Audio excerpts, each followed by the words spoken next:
Bonjour. Alors, suite de nos activités sur le logarithme, donc nous allons procéder à la correction de la fiche activité 3 sur les puissances et le logarithme. Alors, rien d'extraordinaire, j'espère que vous avez fait sérieusement ce travail, je vous ai laissé du temps. Et donc voici les réponses, hein. Utilisez la touche pause donc de votre lecteur vidéo. Pour examiner les résultats, je passe, on constate quelque chose d'évident, il y a égalité entre les deux dernières colonnes, ce qui nous permet d'en déduire la propriété remarquable suivante, ln de a puissance n égale n ln de a. Donc en fait, le logarithme transforme les puissances ici en produit par l'exposant. Alors, ici, petite application, on joue avec les puissances de 2, donc 8 c'est 2 puissance 3, racine de 2 c'est 2 puissance 1 demi, donc 2 puissance 0,5, et 1 sur 2 c'est 2 puissance moins 1. Je vous laisse regarder. Alors pour le 2 puissance 0,5, je reviendrai dessus ultérieurement, mais on en avait parlé lorsqu'on avait construit l'exponentielle, si vous vous souvenez. Alors, on obtient le résultat que je vous laisse observer, et pareil, touche pause pour pouvoir rentrer plus dans le détail. Je passe, j'avance, et qu'est-ce que cela va nous permettre de faire? Eh bien, on va pouvoir résoudre ce genre d'équation, 1,7 puissance n égale 52, et on commence à voir le lien avec les suites, hein, d'où le titre de l'activité, hein, puissance et lien avec les suites. Eh bien, 1,7 puissance n égale 52, pour quelle valeur de n donc a-t-on 1,7 puissance n qui vaut 52? Eh bien, on utilise le logarithme. Hein, lorsque deux quantités sont égales, leurs logarithmes sont égaux. J'applique cette propriété toute simple, et j'obtiens ici, en résolution, eh bien, n égale ln de 52 sur ln de 1,7. Voilà, je vous laisse ici observer ceci. Ça fait environ 7,45 comme solution. Alors n n'est pas entier, hein, entre 7 et 8. Voilà, nous verrons après des applications concrètes. Et on continue. Petite inéquation. Alors pareil, hein, à partir de quelle puissance n a-t-on 50 fois 0,99 puissance n qui est plus petit que 20? Eh bien, même chose, hein, on divise donc par 50 des deux côtés, c'est pas très compliqué. Donc ça fait 0,99 puissance n plus petit que 0,4. On prend le logarithme. Donc le logarithme est une fonction croissante. Donc elle conserve l'ordre. D'où à la deuxième ligne, j'ai conservé l'ordre. Plus petit que. J'applique ensuite la probabilité des puissances. N est ln de 0,99 à la place de ln de 0,99 puissance n, plus petit que ln de 0,4. Et là, je vous avais mis en garde, hein, sur la fiche, et je vous ai dit que ln de 0,99 est négatif. Eh oui, 0,99 est plus petit que 1. Or, je vais diviser par ln de 0,99. Donc, je vais devoir retourner l'ordre. Inverser, le plus petit va devenir plus grand que. Et donc, j'obtiens en dernier n plus grand que ln de 0,4 sur ln de 0,99. Alors, vous pouvez taper à la calculatrice, et vous verrez que cela nous donne n plus grand que 91 strictement si n est entier. Alors oui, ça fait 91,1. Mais si n est entier, strictement plus grand que 91, c'est 92. Et il est vrai qu'à partir de 92, on a bien ici l'inégalité qui est respectée. Voilà. Bien, dernière donc application de cette fiche, petit problème, application concrète. Un placement à 3% par an de 2000 euros.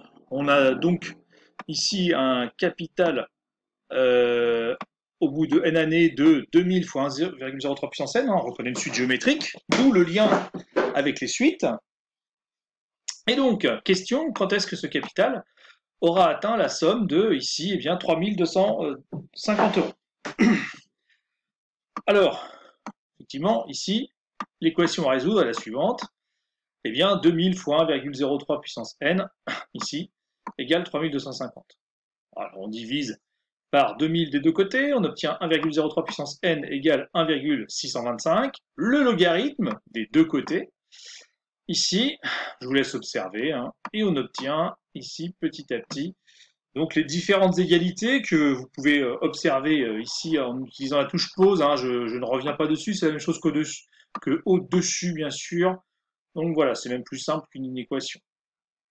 Voilà, on obtient n égale 16,425. Et là, on peut faire une petite interprétation ici, puisque vous savez que les intérêts peuvent être calculés au jour le jour. Hein. Et donc, ça fait donc 16 années, d'accord? Et puis, eh bien, 0,425 années. Et vous vérifiez chez vous.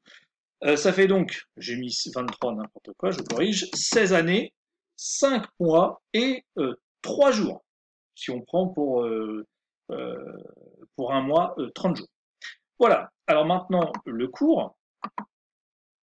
Qu'est-ce que nous avons ici en résumé? Toute dernière donc, propriété ici du logarithme. Donc les puissances et le logarithme, donc la propriété est la suivante, hein, soit 1 nombre strictement positif, eh bien pour n appartenant à grand R, alors ça c'est une généralisation, hein, nous en général ce seront des nombres entiers ou des nombres ici à virgule du type 0,5 pour la racine carrée, des nombres négatifs aussi bien sûr, hein, nous allons voir ça dans le cours. Mais ln de a puissance n égale n ln 2. Alors, démonstration pour n égale 2. Pour n égale 2, nous avons donc ln de a au carré, c'est-à-dire ln de a fois a. Et bien, d'après la propriété du produit, c'était ln de a plus ln de a, donc 2 ln de a. Donc, cette propriété est valable pour n égale 2. Et bien, de proche en proche, hein, si vous prenez n égale 3, et bien, il suffit ici de réitérer le processus pour avoir ce coup-ci 3 ln de a, etc., etc. Donc, on a bien ici la propriété qui est valable pour n entier positif. Alors si n est négatif, mais regardez c'est joli, hein, ln de a puissance n, n étant négatif, c'est ln de 1 sur a puissance moins n. Alors réfléchissez bien, donc moins n est positif. Hein. Si par exemple j'avais a puissance moins 3, ça ferait 1 sur a puissance moins 3. Voilà, bien comprendre ça. Donc, d'après la propriété de l'inverse, c'est moins ln de a puissance moins n. Je vous demande de revoir votre cours sur le sujet. Or, moins n est positif, hein, mon fameux moins 3. Hein. Donc, j'applique la propriété juste au-dessus et j'obtiens le résultat désiré, c'est-à-dire moins n ln de a. Et donc, moins n, bah, ça fait plus n, ça fait n fois ln de a. La propriété reste valable pour n négatif. Voilà. Donc, je m'arrêterai là. Et ici, petite application, hein, je vous laisse la faire chez vous toute seule. Donc, application, un arbre de 1 mètre grandit 10% par an. À partir de combien d'années aura-t-il quadruplé sa taille? Petite énigme que je vous laisse faire chez vous. Alors, ici, propriété de la racine carrée. Je vais descendre ceci. Donc, voici la propriété. Ln de racine de a, bon, je n'ai pas mis entre parenthèses, mais là, il n'y a pas de doute, égale 1 demi de ln de a.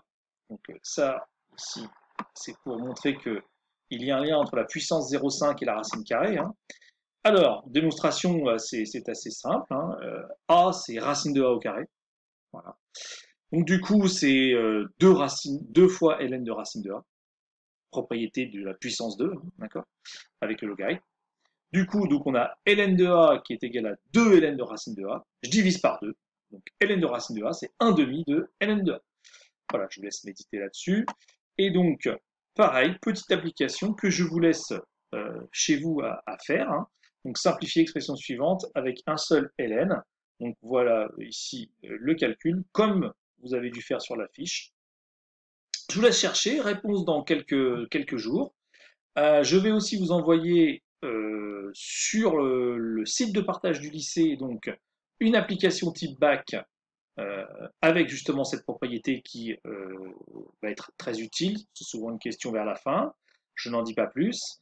Et pareil, je n'ai pas oublié la fiche que je vous ai donnée sur les exercices. N'hésitez pas à m'envoyer un mail pour me dire lequel des exercices vous pose problème dans les équations, inéquations avec le logarithme. Je répondrai bien évidemment cette semaine et je vous enverrai des corrections, soit sous forme vidéo, soit sous la forme ici d'un PDF sur le site du partage. Voilà, bon courage à tous et à bientôt.